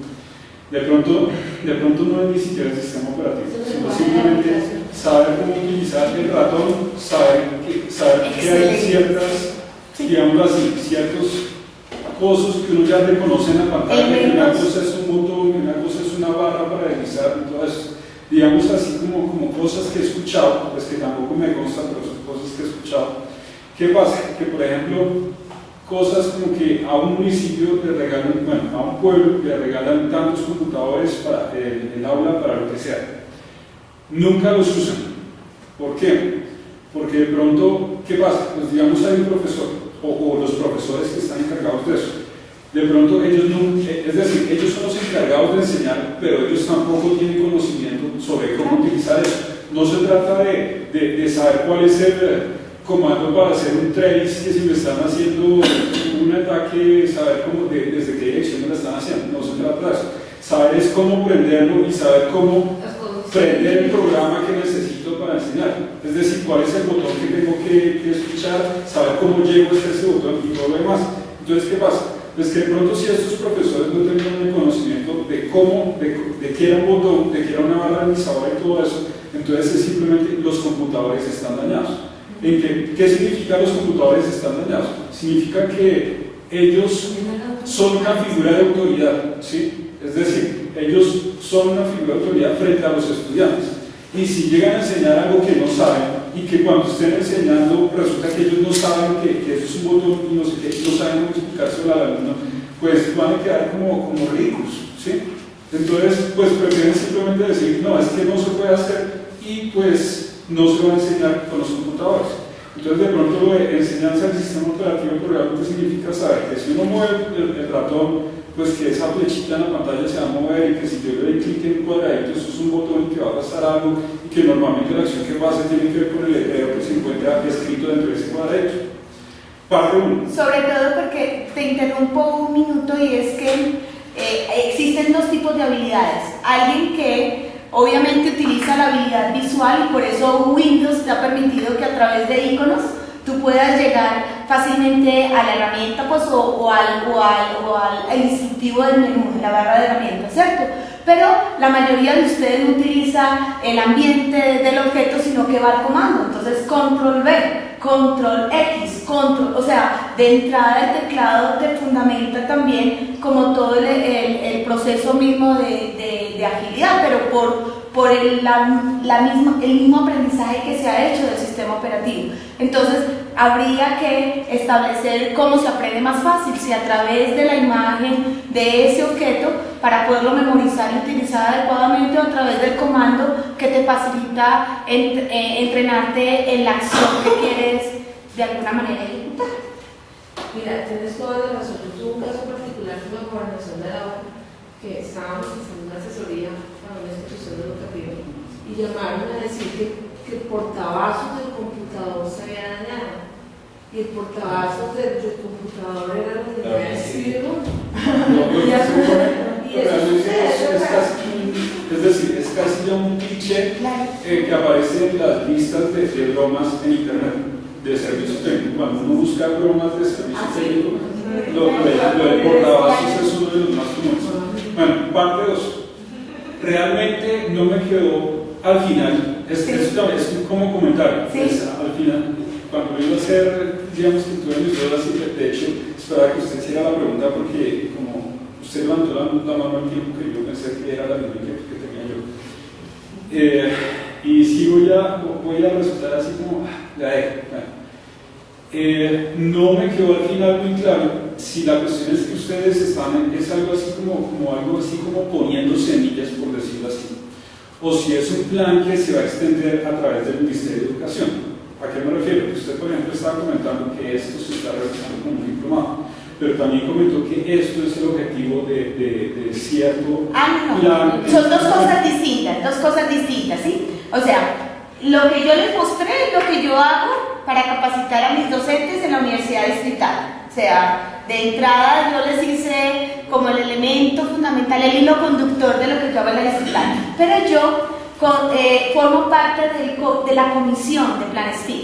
Y lo que se está haciendo es todo un documento que implica, digámoslo así, 14 objetivos estratégicos, donde el primer objetivo estratégico está asociado a tener políticas para el uso de las tecnologías de información y comunicación. El segundo objetivo está asociado, bueno, lo que pasa es que este no es mi portátil. El segundo, porque yo les puedo mostrar ya el documento, está en un documento borrado, pero el segundo objetivo está en cómo se construyen cursos virtuales, porque es que la idea es no, o sea, el tercer objetivo, o sea, tenemos 13 objetivos, pero eso es distinto, esa es la comisión, ¿sí? Lo que yo les mostré hoy y lo que quería era compartir con ustedes cómo es el entrenamiento, para eso me invitaron, cómo es el entrenamiento que como docente estoy haciendo en la distrital. ¿Sí? Bueno, pues esa no era la actitud es pues más o menos, esto lo comenté así como cuando usted inició hablando sobre los modelos de aprendizaje y toda la cuestión. Sí. Bueno, entonces esto era para más o menos por el contexto. Sí. Cuando usted está explicando la cuestión de, por ejemplo, de requerimientos, de objetivos y todo eso, bueno, esto que estamos haciendo, que es lo que pretende, usted puso como requerimiento y con nombre propio parecía ahí lo de Office, ¿sí? Que el estudiante tiene que saber PowerPoint, que tiene que saber Excel y que tiene que saber Word, con nombres propios. Sí, bueno, sí. la cuestión es Sí, desconociendo a Linux, sí, bueno, claro. Sí. No desconociendo otros sistemas operativos, porque si el más usado es Windows, pues toca hacer Sí. Pero, ¿cuál es la cuestión? A ver, digamos, por ejemplo, con amarrarse con una marca propia. Sí. Digamos que hace unos 10 años, la cuestión técnica, pues, la ponían como una opción tecnológica, como pues, era secretariado bilingüe. Y secretariado bilingüe consistía en aprender Office y aprender inglés. Sí. ¿Qué es lo que pasa con eso? Que resulta que entonces es una persona que ya tiene una carrera porque ya sabe manejar una herramienta que tiene nombre propio. Resulta que cuando esa herramienta se vuelve obsoleta, el conocimiento de esa persona también se vuelve obsoleto. Entonces, lo que esa persona estudió ya no le sirve porque resulta que esa marca ya pasó de moda y ahora la herramienta es otra. ¿Tiene Espérenme, me gustaría comentar algunas cosas. Entonces, bueno, digamos que esta persona de todas maneras estudió eso, listo. ¿Qué pasa? Realmente, ¿qué tanto se presenta eso como una ventaja competitiva? Listo, yo ya sé algo porque ya sé manejar esa herramienta, pero resulta que otra persona puede pasar, si ya por ejemplo, como estábamos hablando, ya tiene conocimiento de que es un botón, que es una barra de y mira perfectamente, sin necesidad de hacer esa carrera y pagar yo no sé cuánto, bueno, ese curso técnico, lo que sea, y pagar yo no sé cuánto y durar 6 meses en eso, esa persona en una semana, o de hecho en una tarde, si tiene la tarde para eso, puede ya simplemente conociendo qué es un botón, que si yo tengo este menú, entonces puedo mirar en el menú cuáles son las opciones del menú, qué hace cada opción y todo lo demás, y listo. Ya tengo la misma ventaja competitiva que la otra persona que duró 6 meses y hasta el final de esos 6 meses sale a competir con esas habilidades que la otra persona logró en una semana sin pagar. O si no es experimentando en eso, simplemente leo un manual en internet y ya listo, sé esa herramienta y tengo la misma ventaja competitiva. Sí. Me parece conveniente. Voy a hacer un paréntesis. Comencé diciendo, existen 2 posibilidades dentro de lo que yo les voy a hablar hoy. Uno, si estuviera hablando, digámoslo así, de un entrenamiento para nativos de internet, todo lo que yo he dicho es muy elemental. ¿Sí me explico? O sea, es sumamente elemental porque el nativo de Internet lo tiene claro, o sea, la figura la tiene clara. No se Todo, va a una marca. claro. Entonces, de pronto, por ejemplo, se pueden hacer, si no se va a hacer el curso sobre eso, sí, por ejemplo, se pueden proponer alternativas como el Open mírame, Office, yo como manejo algunas más, cosas. o sea, para mí es mucho mejor manejar Raptime, o sea, cualquier cosa de esas. Pero de entrada lo que estamos diciendo es que lo popular, lo común, el rigor, digámoslo así, con lo que en este momento trabajamos es con esa marca. Y entonces con esa marca lo primero que se hace es entrenarla. Pero tienes toda la razón, no nos podemos sesgar a una marca porque parecería que solamente estamos en un camino del conocimiento y no nos estamos abriendo a posibilidades. Por ahora, siempre que se nos monta un equipo, se nos monta es con ese sistema operativo y con ese sistema operativo pues nos entrenamos, ¿cierto? Pero sí, tienes toda la razón, o sea, no hay ninguna posibilidad de restringir como el imaginario de construir desde otros sistemas operativos. No, ¿Tú ibas a decir? Sí, a ver. Buenas noches, mi nombre es Fede Vargas. Me llama mucho la atención, como dije, llevo cantidad de años que no vengo a las conferencias. Me llama mucho la atención. Bueno, mi idea eran otras, pero me llama mucho la atención. A ver, para unas ideas más. Que si es necesario aprender, conocer lo que es un operativo de Office, sí, porque es que no todos ustedes llegan por la propiedad de enseñanza. Todos llegamos a aprender más o manejar, pero entre mejor conozcamos los recursos que nos facilita el computador, así mismo va a ser nuestra dinámica para trabajar con el curso virtual. Entre mejor comprendamos cómo se manejan los controles, cómo se puede navegar dentro del mismo sistema operativo, eso es excelente. Conocer los recursos del sistema máquina, excelente. No sé, para mí la virtualidad es algo cultural, es una tendencia, estamos lejos, se está manejando. Pero yo creo que eso es algo cultural que nos tienen que enseñar a nosotros cómo se maneja. Respetando la opinión aquí del señor. Ahora como unos temas básicos, sí, pero lo importante para uno como estudiante es que le enseñen un camino y después de que uno experimente el camino, empieza a buscar nuevas cosas y esas nuevas cosas es que lo va a ayudar a uno a desarrollar sus mejores problemas. Es lo que yo digo. Y para complementar, no pensé que para montar un curso virtual tuviéramos que ser tan puntual y tan específico. O sea, para mí es todo lo que está planteado. Es que fíjate, pero pensé que era más sencillo. Es que una de las debilidades precisamente de la educación virtual es que muchas universidades están montando diplomados, especializaciones de manera irresponsable. Entonces están haciendo una extrapolación de lo presencial a lo virtual. Y como bien lo decía la expositora, no se trata de tener aulas virtuales como repositorio de contenido. Entonces es muy importante lo que ella nos explicaba, sobre todo lo del diseño instruccional. Porque el diseño instruccional entonces pasa de hacer presentaciones en PowerPoint, como dicen, y hacer cosas mucho más responsables, crear objetos de aprendizaje. El objeto de aprendizaje como tal tiene actividades, tiene recursos, etcétera, etcétera. Pero yo sí creo que hay una responsabilidad muy grande de las instituciones que ofrecen programas virtuales porque están haciendo una extrapolación de la presencialidad a la virtualidad. Obviamente, toda regla tiene sus excepciones. De hecho, gubernamentalmente, el decreto 1295 de abril del 2010 tiene muchísimas ambigüedades porque está dejando la educación virtual como una línea de la educación a distancia. Entonces, si no hay claridad de las políticas gubernamentales de qué se quiere con la virtualidad, pues es un poco complejo. Dentro de la presentación hay un link. Yo tengo certificación internacional en tecnologías de información y comunicación, certificada por la ICDL, y de entrada, o sea, con la certificación, el contenido básico de todos los módulos que transité estaba fundamentado en conceptos básicos de las TICs, uso de computador, administración de archivos, procesador de texto, hojas de cálculo, presentaciones, bases de datos, información y comunicación. O sea, es un programa que te entrena desde lo básico y no sesga, o sea, tiene un sesgo desde el sistema operativo. Pero entonces será nuestro, porque esto es lo que en el mundo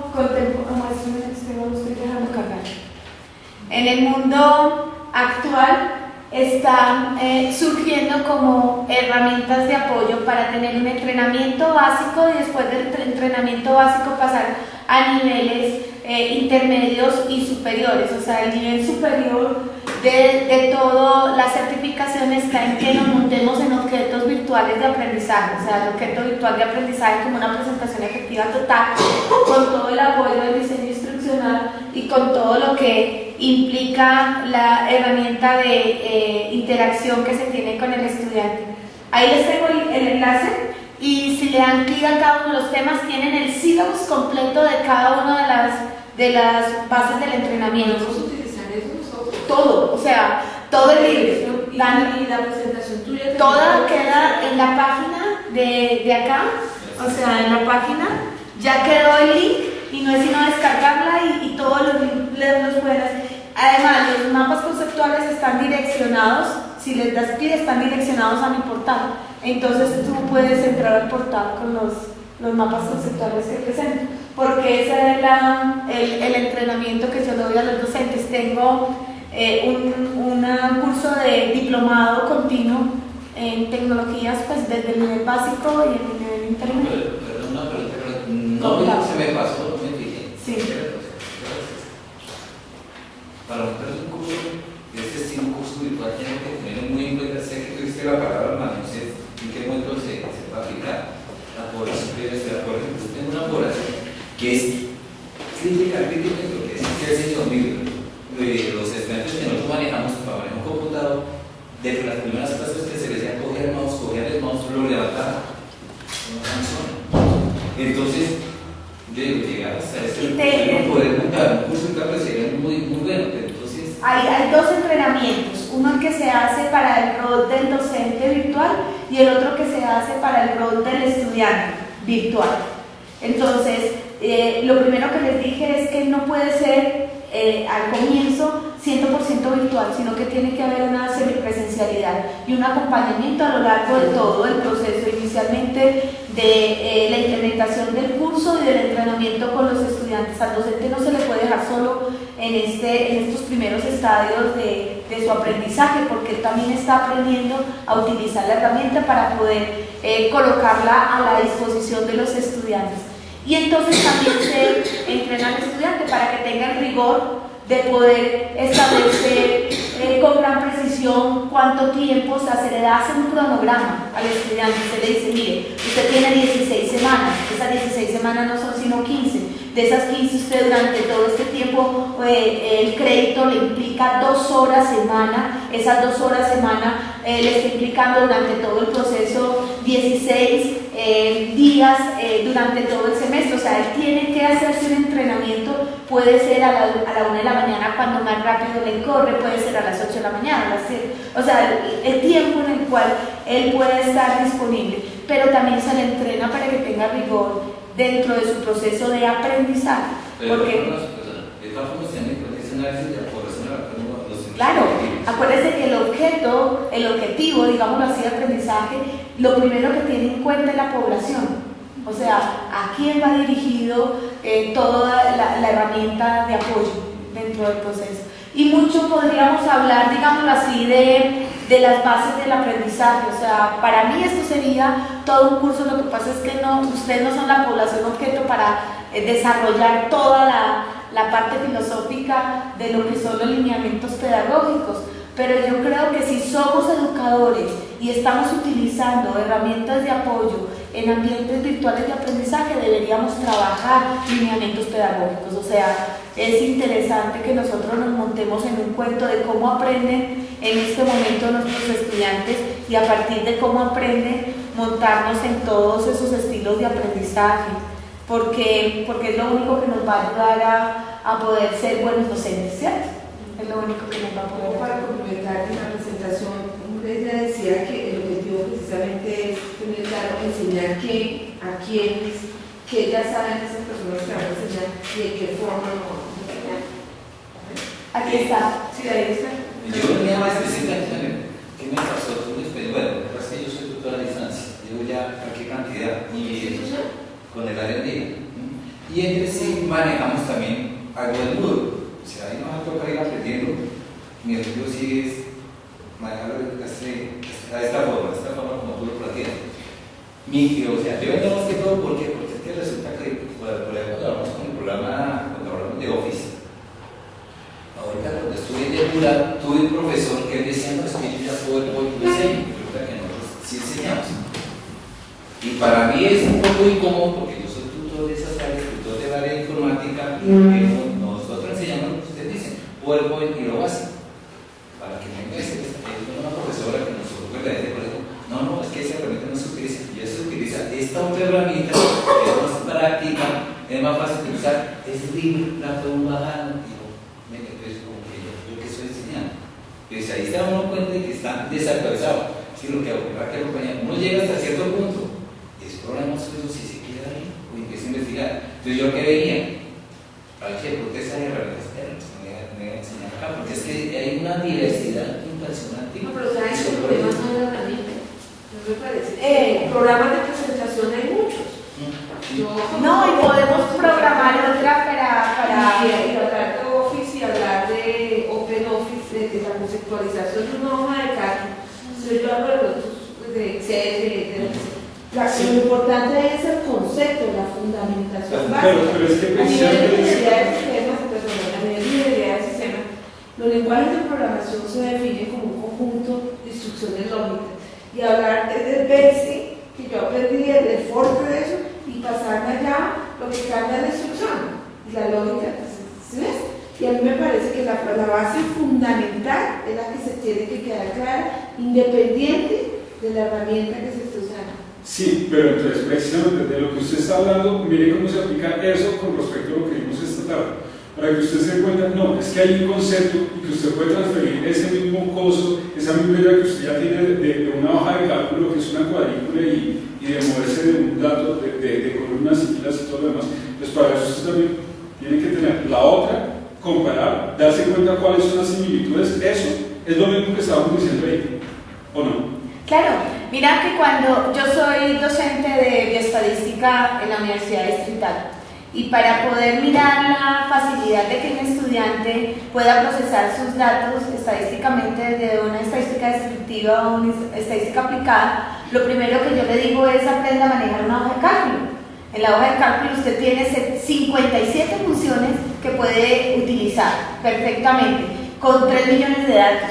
Pero luego nos vamos a un SPS, a un SAT, nos metemos en R, o sea, y de entrada cualquier programa de estadística te permite hacer lo mismo. Lo importante no es manipular la información y cómo se accede al programa, sino interpretarlo al final.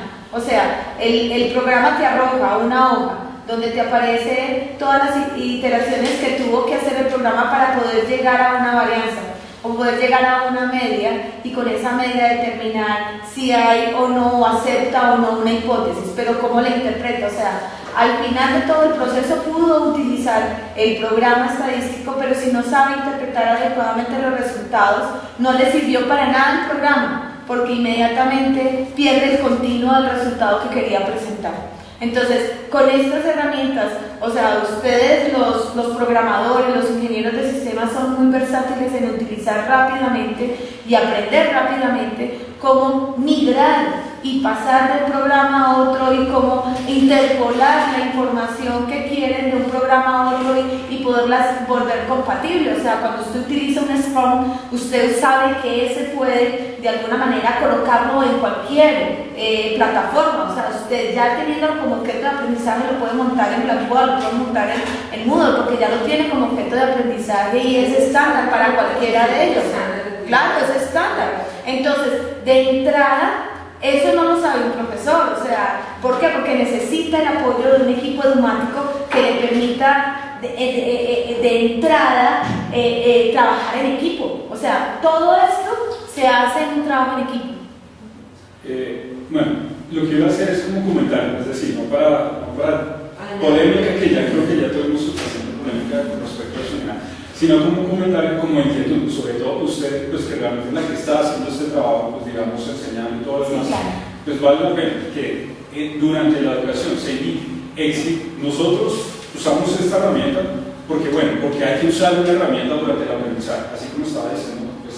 Ingeniero, ¿sabe qué pasa? Que es que cuando se habla de la herramienta no hablo yo. O sea, lo más rico de todo este equipo es que cada quien habla de su experticia.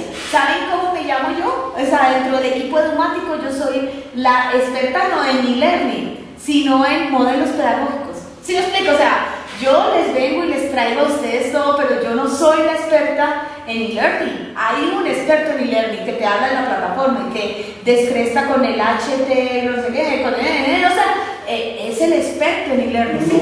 Entonces, en el equipo edumático, todas las personas de alguna manera tienen un rol particular y en ese rol particular el entrenamiento se hace en la experticia de cada uno de los roles. Sí. Continuando el comentario, nuevamente, este comentario solamente. Sí, no. Además, no me la sé toda. Gracias a mi Dios. Pero simplemente durante el aprendizaje, pues como le estaba diciendo, o como estábamos diciendo, sí, hay que usar una herramienta, la que sea, pero hay que usar una herramienta. Listo, entonces se escogió esta herramienta, pero indicar que no es la única alternativa, que por ejemplo existen tales y tales y tales, algunas son libres y tales cosas, y que queda como responsabilidad de cada uno, ya si cada uno quiere investigar por el otro lado. Simplemente decir eso. El problema es que empecé y les dije que solamente iba a hablar de mudo. O sea, lo sesgué. No, ¿sabes qué? No, es parte de la... No, es muy parte. O sea, ¿qué se puede hacer? O sea, para todo tiene su solución. Yo diría que lo generaríamos en este ambiente y en una herramienta virtual. O sea, lo crearíamos en un ambiente, digamos, bajo Windows y en otro bajo una herramienta libre, para que la persona tenga la opción, porque no todos tenemos la opción o la posibilidad. Tendríamos que empezar por decir qué es un LMS y qué diferencia entre un LMS y un LMS propietario. Entonces, para poder llegar a esa diferenciación, es muy válido, claro, pero no puede cerrar. O sea, ahí me pongo a pisar manieras que nosotros no estamos de acuerdo.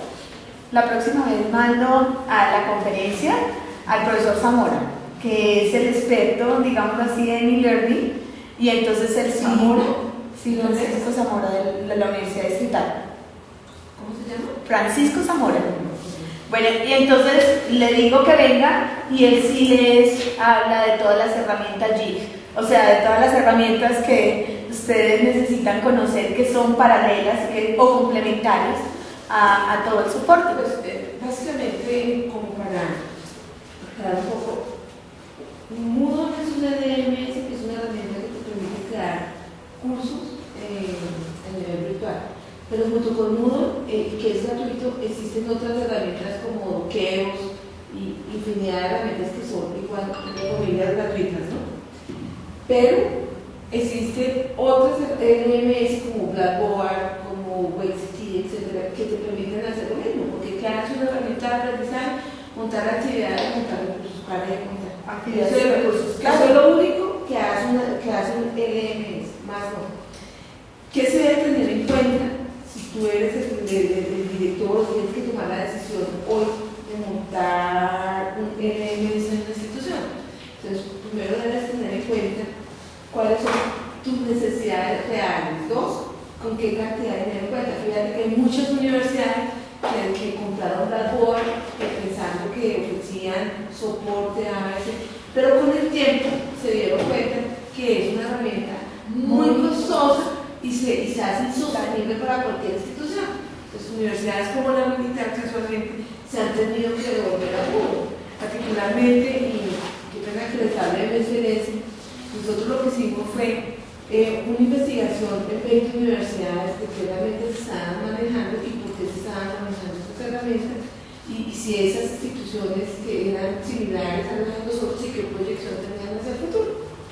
Y encontramos que estas 20 universidades, 16 universidades estaban manejando Moodle, pero no precisamente porque fuera gratuito, sino porque hay una comunidad bastante grande, robusta, que está apoyando, que está trabajando, y está trabajando en apoyar significativamente como el entrenamiento que se hace de manera individual y colectiva.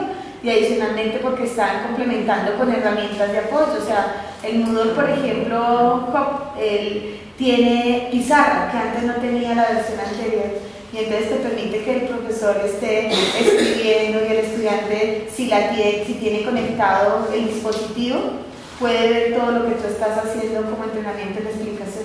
O sea, permite tener herramientas complementarias que te sirven como apoyo dentro de las didácticas. Incluso fíjate que todo el mundo habla de e-learning y ya creo que eso está pasando a la historia. Ahora se habla de e-learning. Yo hace poco encontré un libro que me llamó la atención en la feria que decía e-learning.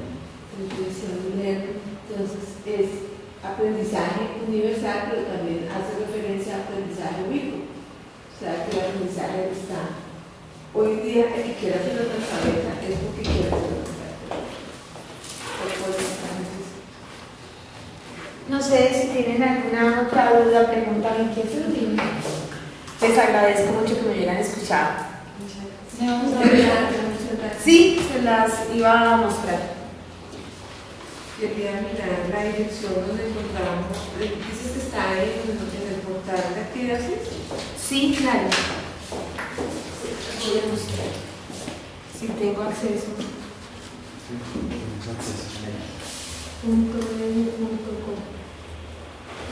Pues a mi universidad.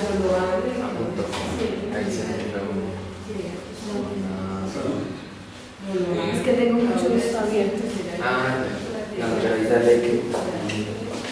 ¿Tú trabajas en el bosque, cierto? Sí, claro, yo pido ¿Eres la misma clave de ¿Yo sí? No. Sí, yo trabajo en el bosque en ingeniería ambiental. Es que lo loable tuyo es siendo ingeniera agrícola, te dan metida y tan encartada con esa tecnología. Y te pregunto del bosque porque yo recuerdo que cuando con Fernando Gálvez empezamos el grupo de Mudo, tú eras la más avanzada de las docentes haciendo una virtual loquísima, ¿te acuerdas? Sí, sí. Entonces, espérense, les muestro. Academia. Está trabajando el proceso de investigación, trabajando en la plataforma y utilizando la tecnología. Que eso es lo que hay que hacer hoy en día, cuando se dictan ustedes de investigación, plantearla de esta manera. Yo te tengo otra pregunta. Tú decías que a los profesores en su plan académico no les asignan horas. Yo creo que esa es como una constante en todas las instituciones. Porque ¿cómo es posible que las universidades quieran implementar TICs, pero no quieren dedicar ni 2 horas de dedicar docente a los estudiantes a los docentes para que se cumplan su otra forma virtual? Entonces la respuesta del objetivo es, no, yo quiero ver cuáles profesores son los comprometidos. Como complemento lo que usted comenta, pues yo quisiera hacer énfasis también, pues eso es como la sala, pero que igual también durante el desarrollo del tema o de los temas que se van a tratar en el curso virtual, que pues precisamente no es solamente cuántas horas vamos a dedicar para enseñar a los profesores, sino el profesor cuántas horas se le va a dedicar, no a la explicación al estudiante de esta cuestión, sino a una actividad personal. ¿A qué me refiero? Que esta cuestión no consiste en que antes el alumno leía el tablero y ahora lee la pantalla del computador y sigue siendo exactamente lo mismo. Es decir, no significa que ahora se me va el salón al computador y que sea igual. Manuel Ligaro, que fue un consultor y asesor fuerte del Ministerio de Educación, en su libro, por este título, dice que la educación virtual no es cambiar la tiza por el teclado, la pantalla por el tablero y el mouse por el celular. O sea, es una analogía bien interesante. Bueno, entonces les cuento, en este momento la universidad distrital pues es muy robusta dentro de lo que es la red. O sea, la red UD es sumamente robusta, tiene todo un sistema de conexión que permite tener nodo, el nodo central está en la 40, pero tiene conectividad a las demás sedes, que eso es muy importante, ¿cierto? Entonces la conectividad la red está en la 40, está en el Viver, está en las dos Macarenas, está en la Facultad de Artes y está en la Facultad de Tecnológica. Y entonces esa red está conectada, en este momento están colocando también red inalámbrica, se está manejando todo a través de la red, se tiene montado todas las aulas virtuales desde esa conexión central y hay un administrador por cada una de las facultades. Entonces dentro de la Facultad del Medio Ambiente y Recursos Naturales, que es donde yo estoy, pues está la administración de todas las categorías. Esta red de la estructura la hice yo. Entonces, ¿qué hice yo? Coloqué todas las categorías, todos los 14 proyectos curriculares que tiene y cada una de ellas las monté por semestre. O sea, de entrada, si tú vas a Ingeniería Forestal y le das clic, están todos los semestres de Ingeniería Forestal y le das clic a cada uno de los semestres y están todas las asignaturas asignadas al mismo, con su debido profesor. Entonces voy a mostrarles cuarto semestre, que es donde está bioestadística, que es mi asignatura, aquí estoy yo, profesor. Y entonces está el aula virtual. En esta aula virtual, que no es la más bonita mía, pero es que entró de primera, sí, pero bueno. Listo. Esta está dentro de la universidad, pero yo tengo un portal por fuera. Entonces la idea es que estoy involucrando a los estudiantes para que utilicen el correo electrónico de la universidad, para que se apoyen dentro de la herramienta, pero como muchas veces es muy lenta, entonces también pueden encontrar la misma información en mi portal. Mi portal es de Moodle Hub. Listo. Mire que ni siquiera los banners, los encabezados se pueden ver, o sea, ni idea. No soy pues la persona que le coloco el objetivo, la justificación, coloco la parte introductoria, empiezo a hacer a adjuntarle todos los elementos de consulta y para que él pueda presentar las consultas. Están siempre por unidades temáticas, pero aquí tengo el aula de apoyo, adjunto el aula de apoyo, ya se las voy a mostrar. No me deja ver nada. Les coloco todas mis presentaciones, la bibliografía y tengo un aula que es interactiva, pero es que no me la está dejando ver. Listo, eso se llama ley de Moore. Tienen una plantilla para todas las aulas virtuales, es decir, si un estudiante entra el cuarto semestre, tiene 5 apoyos virtuales, esos 5 apoyos virtuales todos tienen la misma secuencia, todas la misma tienen la misma, tienen 8 espacios abiertos. En el primer espacio se coloca la presentación, la bienvenida, la justificación, después están las competencias y los objetivos de aprendizaje, hay un mapa conceptual de cada una de ellas, y así también el diplomado que pude liderar con el Ministerio de Ambiente, Vivienda y Desarrollo Territorial sobre incendios forestales, que fue 100% virtual y que se capacitaron 180 personas en todo el país, de todas las regiones, también tenía como la misma estructura. Se hizo 100%, es la primera experiencia que tenemos desde la distrital en un diplomado 100% virtual. Ahorita se va a lanzar la segunda versión de ese diplomado. O sea, estamos haciendo pinitos, digámoslo así, dentro de ese proceso de construir aulas virtuales. No se las pude mostrar bien.